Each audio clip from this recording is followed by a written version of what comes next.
Are you at peace? Do you have peace in your relationships?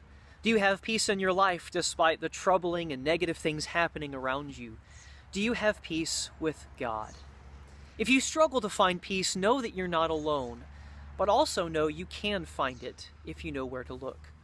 The night before Jesus was crucified, Jesus shared a very deep and intimate conversation with his closest disciples.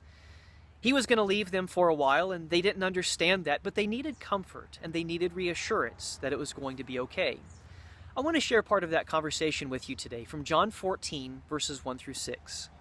Jesus said, "Don't let your heart be troubled. Believe in God, believe also in me. In my Father's house are many rooms. If not, I would have told you. I am going away to prepare a place for you. If I go away and prepare a place for you, I will come again and take you to myself, so that where I am, you may be also.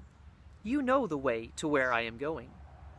"Lord," Thomas said, "we don't know where you're going. How can we know the way?" Jesus told him, "I am the way, the truth, and the life.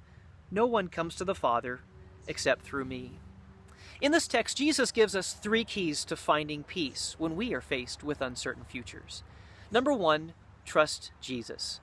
In verse 1, he says, "You believe in God, also believe in me." Elsewhere in the Gospel of John, Jesus says, "I and the Father are one."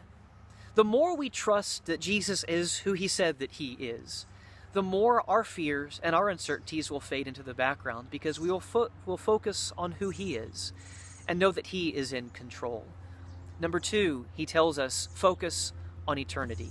Verses 2 and 3, he talks about how he's going away to prepare a place for them, and he's going to come back and receive them to himself.